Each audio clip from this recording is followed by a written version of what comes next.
Now I have a few disclaimers. The first one is I have allergies. So if you hear me sniffling or struggling, or if you see my eyes watering, it is not anything wrong besides these allergies kicking my whole entire ass right now. They are kicking my ass. It is 10-0. I am losing, and there ain't nothing I could do about it but power through and pray one of these medicines kick in and actually work. But until then, I'm suffering, and I'm sorry about that in advance. The second thing is there will be some makeup brushes that are dirty, and that's because I just finished a beauty tutorial and I didn't have a chance to clean them yet. However, I still want to show you guys what those brushes are. So I don't need the comments talking about your brushes are dirty or some of your brushes are dirty. I already know. You could say woo child the ghetto, and that's cool, but you could also click off this channel too. Okay, so not to be smart, but just seriously, because I've seen it happen in other people's beauty tutorials and it's annoying. So yes, some of my brushes are dirty. I'm going to clean them. I just wanted to roll this video out. The last thing I wanted to tell you is makeup brushes they can be interchangeable. A lot of the brushes you can use on more than one focus feature on your face. However, I'm just going to go over the basics of the brushes and what they normally are intended to be used for. So again, there are some brushes that you could use in more than one focus feature. Some you could use for your blush, and some you could use for your eyes at the same time. That's cool. But again, I'm just focusing on what are the basic needs, or what are the basic intentions of the brushes for each use. Okay, so let's go ahead and get started. So I'm going to break it down feature by feature. So let's start off with the brows. So with the brows, the most popular that I've seen people apply anything to their brows is one of the three: pencils, pomades, or powder. Okay, now when it comes to a pencil, and this is one that I use, this is by Sephora. The pencil will come with one side that will have a automated pencil or a pencil that you sharpen, and on the other side you'll see what's a mascara wand, or what we like to call a spoolie. Now you'll use the spoolie, of course, to brush out your eyebrow hairs, and then you'll use the pencil to define your shape, fill it in to your liking, etc., etc. Now, however, if you're not using the pencils, if you're using something like a pomade or something like a powder, then you'll need a brow tool, a brow brush. Now, most of the brow brushes come like this. They'll come with the angled brush on one side. Let's see if we could get that to focus. Focus. There you go. One will come with the angled brush on one side. The other part will come with the spoolie. Now, you would do the same thing. You'll use the spoolie part to brush out the brow, and then with the pomade, you'll take the angled part of the brush, you'll dip it into the pomade like so, and do the same thing. Shape your brows, fill it in to your liking, etc., etc. Now, not all brushes come like this for eyebrows though. Some of them just come strictly with a spoolie only, like this. Now that you can still use it to brush out your brows, help shape your brows, etc., etc. However, if you're using a pomade or a powder, you will still need a brow brush. Now, this is just the brow brush by itself. And what you'll notice about the brow brush is it's an angled brush normally. It's an angled brush. It could be quite small, and they're a little thicker than regular brushes. Than regular angled brushes, shall I say. So you'll just use it again for the powder or the pomade, and you'll just do the shape and fill it in as needed. But normally with most makeup brow brushes, they'll come with the two on the side. A brush on one side, the spoolie on the other side. You could get one as cheap as $4. I believe I paid like $4 to $6, and this is from e.l.f., okay? So that's with brows. So let's move on to the next part. Okay, so the next area that I want to focus on is the eye brushes. So we have a variety of different eye brushes, but the main ones I'm going to focus on is your shadow brushes as well as your blending brushes. So let's focus on the eyeshadow brushes first. So when it comes to eyeshadow brushes, and what did I do with them? We have quite a few. But the main ones that I really want to help you focus on is the regular eyeshadow brushes, which are like these. They're more dense which dense, when I mean they're more closer together with bristles and they're not as flexible as other brushes. And they normally come in a dome shape like this. Now these are different brands. I think this one I got off of Amazon. This one I got in TJ Maxx, and this is a Sephora eyeshadow brush. But they're kind of on the flatter side. They come in dome shape like this, and they're pretty dense. Now, most of the time when you start off doing eyeshadows, you're going to use a brush like this. And I still use these brushes to this day, believe it or not. These type of eyeshadow brushes are mostly meant to pack on color on top of the lid. So of course, after you put on your eyeshadow primer, if you prefer concealer, that's fine, etc., etc. You'll take a flatter brush like this, a flatter eyeshadow brush, put the product into the eyeshadow powder, and then you'll, apply it onto your lid like so. Normally tapping it on strictly on the lid. Now, when it comes to, we have more what you call a definer eyeshadow brush.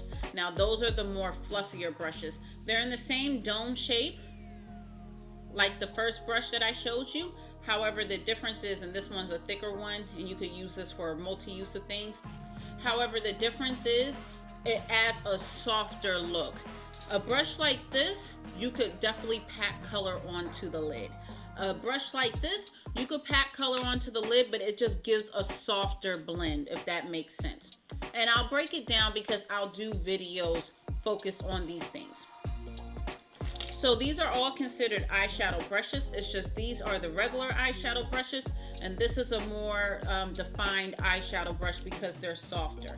Now this one, I use this personally to pack on, but I also have a lot of room on my lid and my crease going up to my brow bone. So I could use a brush like this, but that doesn't mean everybody can. A lot of people will have to strictly use this brush or even a defined brush, and not necessarily this one. This one may be too big for you, but for me it works pretty well when I need to put a lot of product on, or quite a bit of product on at one time, just to save time.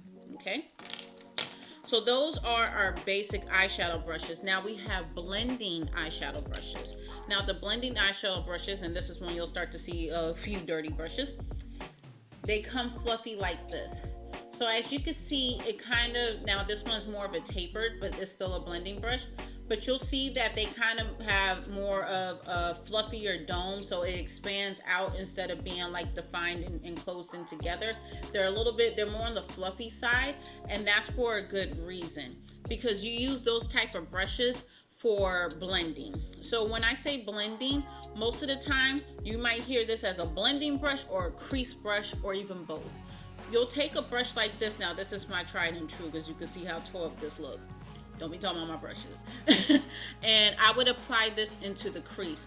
This would be a brush that I would apply color into the crease, and I would blend it out either in windshield wiping motion, circular motion. You follow whatever the beauty vlogger, how they're doing it. You'll just follow in the same technique, obviously, but you'll notice that they'll apply this more into the crease and they'll blend it out. This also helps give a nice gradient and a real soft, really detailed, soft and pretty blended look, instead of having it as a harsh look. Like if you were to use a regular eyeshadow brush and just called it a day, it would look a little harsh unless you knew how to use this brush to blend it out just right. But more than likely, you'll just want to go ahead and use a blending brush to blend it into the crease real good, and to blend it out going towards your brow bone. So these are blending brushes. Now we do have detailed brushes for eyes, and we have different ones. So let me just quickly go over them. We have a regular fluffy detailed brush. I use this brush a lot. This is by Real Techniques. Real Techniques is a very popular makeup application brush maker, and it's really good because it actually offers great quality, but also it's affordable, because some of the brush sets and some of the brushes could be very expensive. It's a very expensive investment to spend your money on. So I actually use this for any under eye work. I actually used this in an earlier tutorial. And I really like to do this to like blend that out, like blend that water like right underneath the waterline out, and give like really nice sultry looks and really nice soft blown out looks for my eyes. So I really love that for this reason. But I call this a defined, like not a defined, detailed brush. Now we also have what's called the pencil brush.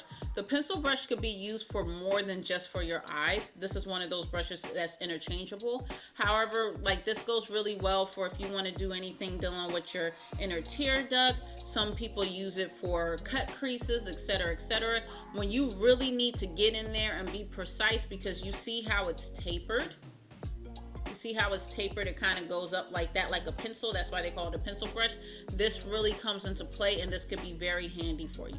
Some people even use it when it's time to contour their nose and stuff like that, but this is considered a pencil brush, okay?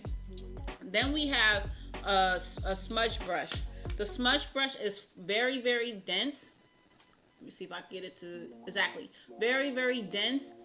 You see right here? And it's very packed in together, and it's close, and it's dome shaped.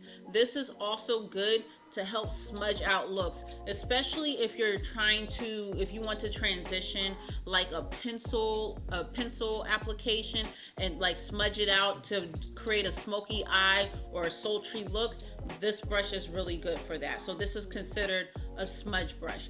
Now, to be honest with you, I don't see these type of brushes very often, more so than I'll see the other two detail brushes, but these brushes still do exist. This one is from Sephora. Now, let's get into concealers. Now, your concealer brushes could be used for a variety of things, okay? We have the flat concealer brush, and there's even some that are taller than this. This I use primarily to help define the shape of my brows. I'm like, okay, focus camera. This I use to really help define the shape of my brows. Because it's flat, it could pick up the cream concealer that I use rather quickly and efficiently, and I could literally line up underneath my brow and sculpt my brow out to the shape of my liking. Very easy with this brush. Another brush that I could use with the same thing, this is by MAC. This is a concealer brush, but it's tapered. It's the 195 brush. And let me see if I can, and it's a little dirty, sorry about that. But you see how tapered it is? That's also great for that as well. But this is also good for underneath the eye. Because it's tapered, it really helps get into the corner of that eye, and you could blend it out. This also does well with, these do well with creams, liquids, as well as, well, not so much powders, creams and liquids especially. I really, really like these.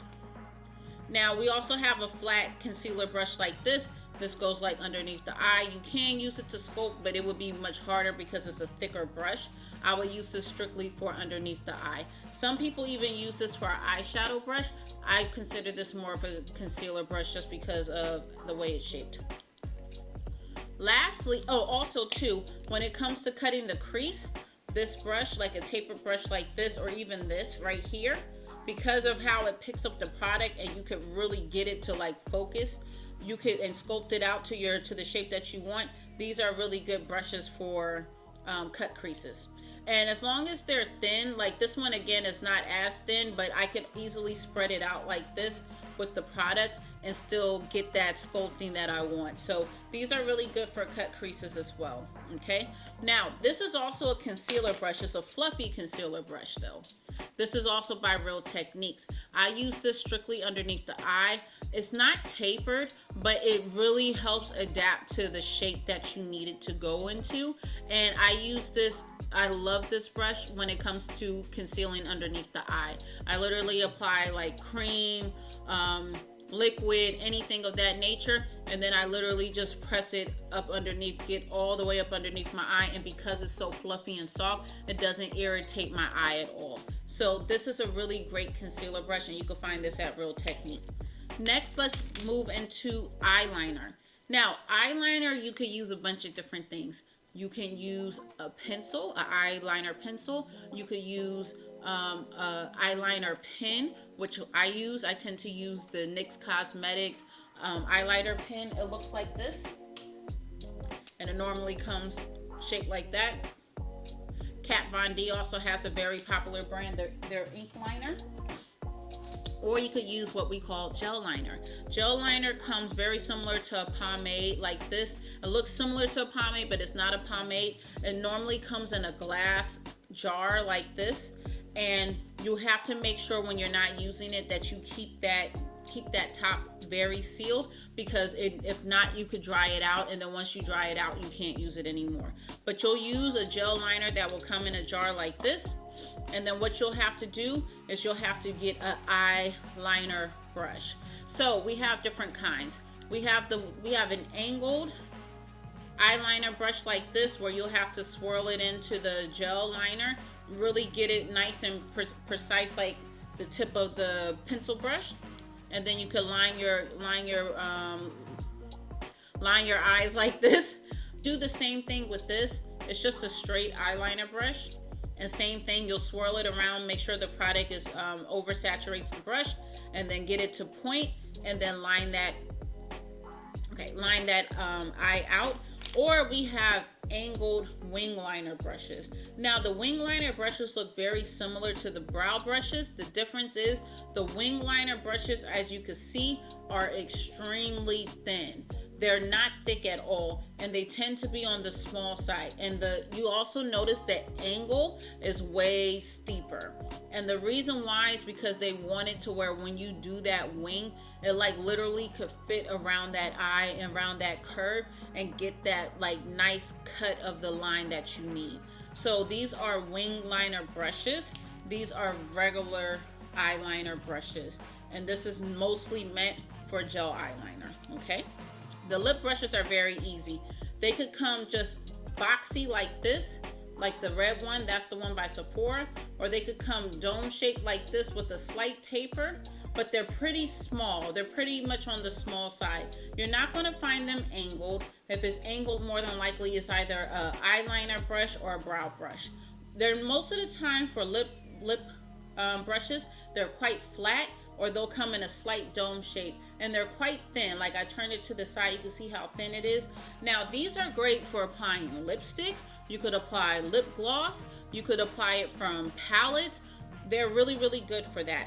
The extra benefit to a lip brush is if you don't have a liner like to line your lips like a lip pencil, you could also do your own liner with these brushes. You put it into the product that you need, more specifically a lipstick more than likely, and you could really etch those lips out and create a really nice lip liner with these brushes. Now we're going to move on to face. So let's start off with foundation, okay? Now with foundation, there's a bunch of different brushes you could use, but I'm going to go over the 3 that you'll normally see. So the first ones are these dense brushes, these dense pack brushes. Now this one I haven't used yet. This is by MAC Cosmetics, and this is brush number 170. But then this is the one that I normally use. This is by Real Techniques, and this is a pack brush, and these go really great with liquid foundation, and they go pretty well with cream. However, I really highly recommend these for liquid. Okay, how you use these is you'll put the product on. You'll normally swipe it going down to make sure it really meshes in with the skin, and then what you could do afterward is press it into the skin just like this. When you press it into the skin, it helps it mesh and become one with the skin, and it makes it to where you could barely tell that you have foundation on if you do it right. I really love brushes like these. As you can see, I've been owning this brush for a year now and still never open it, and I'm that type of fool that do shit like that. I'll buy shit and never fucking use it. Like, that's most of my brushes behind here I barely use because I'm just like, oh, it's nice, it's new, I don't want to use it yet. I don't know, I just be wasting money like that. I don't know if y'all like that, but that's how I am. But these brushes are holy grails. You'll see these brushes be used a lot more than the other 2 brushes I'm going to show you. However, people still use these brushes. The next brush I want to say, I want to point out to you guys is a stippling brush. Now this is by Zoeva, and this is a stippling brush, and you could also use this for foundation. When it comes to this, the best way to apply it, at least how I find, because I used to love stippling brushes and I still do, I just don't use them often anymore, is I'll dip it into the liquid foundation. I'll apply it onto the skin like so, like press the product onto the skin, and then I'll go in circular motions like this because it's really good for airbrush finish looking applications. When you go in circular motions, it's something about the stippling brush, like the way it just like glides onto the skin. It gives this really pretty soft airbrush look. And I love stippling brushes. The downfall with most stippling brushes that I have found is that the hairs tend to come out quicker than other type of foundation brushes. That's the only reason why I kind of stopped using the stippling brush, but this is still a wonderful brush to have in your kit. A stippling brush, again, just put it in circular motions, you get a really soft airbrush look. Okay, and then the last one, the oldie but goodie, is, I don't know what they call these brushes. They're kind of like dome brushes. They look like paint brushes that you use to paint on an easel or something like that, but these are indeed foundation brushes. Now this one is by MAC. This is in my brush belt, and I rarely use it, but when I do use it, you could do it in two ways.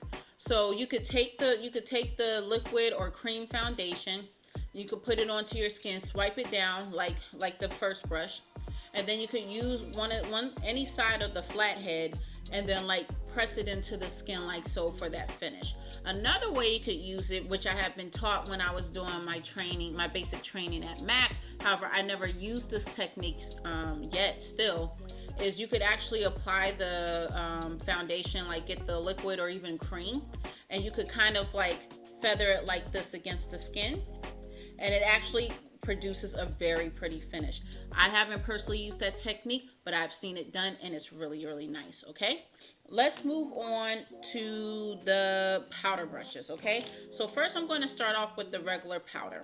Now we do have a few type of powder brushes. The main ones is the regular ones. Now these are the small powder brushes. They're not as big. We have bigger versions of these that I'm about to show you in a second. However, this is also called a kabuki brush. So let me go into the differences. This brush, like I use this brush all the time, and it's very similar to this one. This one's just a little tapered, so I'm just going to stick to this. This brush you could use for powders as well as creams. The only reason why you could use creams, get away with creams for this, is because it's kind of dense. It's not super dense, but it's dense enough to where it could handle a cream without streaks and you looking absolutely freaking crazy. Now with this, what I would recommend is with powder or with cream, you apply it from the side, like you pick up the product from the side, and then you apply it to your face in tapping motions. So like when I'm doing blush, like I love this for blush. When I'm doing blush, you'll notice I'm always tapping it on from whatever side the product is on, and that's the best way to go about it. And then you could also use the other side, which will be clean and free of product, to kind of help blend that out. Same thing with creams. When it comes to powders and really buffing out powders and buffing out even creams as well, I would go with the kabuki brush. The main reason why is because you see this flat head. It's something about like when you're really buffing that out, especially in circular motions on your skin, like it just makes the finish so flawless and so pretty and so soft. This is great for eliminating harsh lines, like if your contour is a bit harsh, if you put a little bit too much bronzer on, if you put even a little bit too much blush on, etc., and you really need to buff that out, you could use a kabuki brush to do it, and the kabuki brush will get the job done. So I love the kabuki brush for this reason. Now, when it comes to contouring, or even like a cheek brush, you can use these. These are angled brushes, angled powder brushes, or I guess you could say angled brushes, because you could use cream as well. Now these are really good for contouring. These are really good for anything that you need to approach from an angle, because since this is shaped in an angle, it really goes really well against your cheekbone and against your cheeks and the sides of your face. It just like meshes well with it. So you could use also powder or cream for these. I still use this one obviously because this is dirty, but I don't reach for these as quick as I do the kabuki brush. Once I learned that the kabuki brush is really great for buffing things out, I started to pick this one up more than this one, but these are still great to have in your kit. Now, one of them is by Cosette brushes, and Cosette is a really good brush tools to have. However, I also got these from like TJ Maxx, and they still do a pretty good job too. Okay, we're almost done. Now we're going to go into bigger powder brushes. Now this is a pretty big powder brush, and what you'll notice with the difference is it's not as dense. It's quite fluffy and they're soft.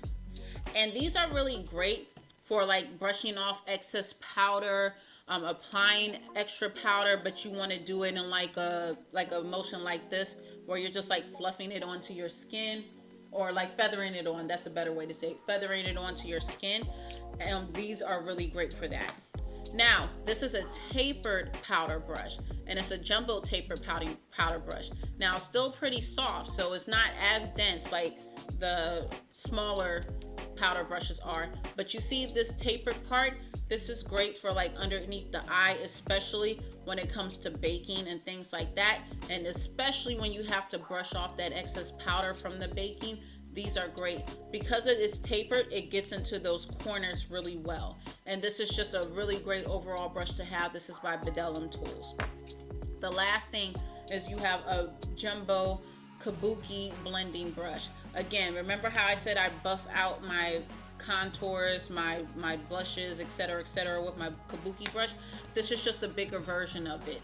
These are great, again, for just applying, like you want to put a translucent powder on, you want to put a finishing powder on. These are great to use it for. These are great to blend out and just give you a really flawless look, especially with powders.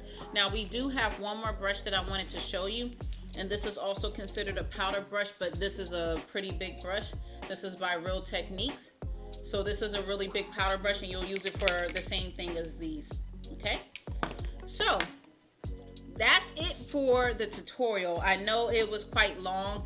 I apologize, but I just really wanted to break it down for you. Before we go, I have one more thing. I almost forgot. I can't believe it. Sponges. You need sponges, okay? So the most popular you'll see is the Beauty Blender sponge. They're egg-shaped like this.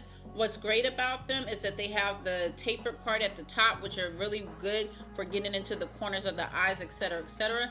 They have a bit of a flat bottom for you to buff in, you know, product into your face, especially on your cheeks. And these are just overall good brushes, and they're holy grails that you'll find in most artist kits nowadays. Now, there's other versions of sponges. This one is by the Juno company. You see how it's cut off like this? They did that on purpose, and I really want to say it's for the under eye area, which is great because you see that taper part at the top that really gets into the corner of the eye. They do have a flat bottom for your foundation, etc., etc., because some people do apply foundation with a sponge, so it's really good for just finishing off things. And then they have the rest of the part for whatever. This is the Real Techniques sponge. They have it cut off too, also I'm imagining for under eye, especially for the cheek area. The only thing is it's not tapered like the Juno sponge. So it's not going to be the best on getting into the corner of your eye. However, this is still a really great sponge to have. I buy these all the time. So anytime I apply foundation, makeup, whatever it is, I normally go over it with the sponge because it's like my seal the deal tool. Sponges are my seal the deal tool. So definitely get you some sponges, and you could find the Beauty Blender at like Sephora, MAC, etc. I want to say it's like $20. The Juno sponges, I normally buy them in sets, so I could find it on their website. I'll put the price in the description box below. The Real Technique sponge, I haven't bought one in a while, but I want to say it's like just under $10.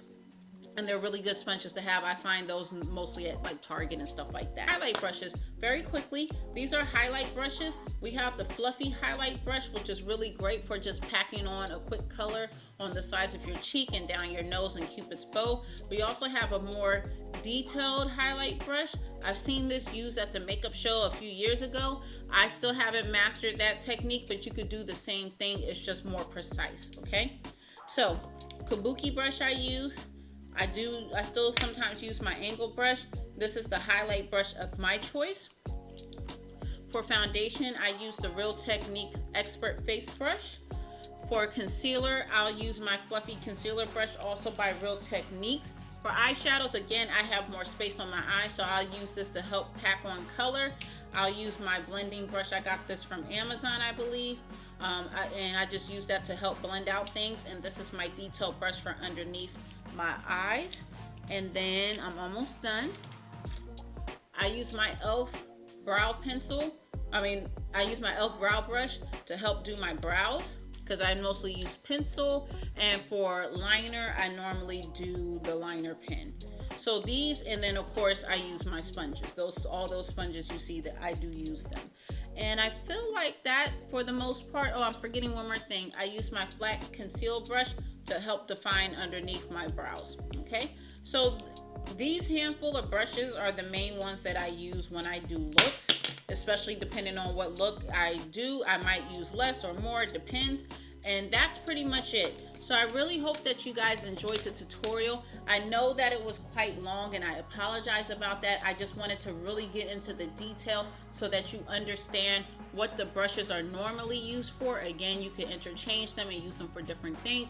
However, these are normally what the brushes are used for. So I hope you enjoyed it, and I hope it was informative.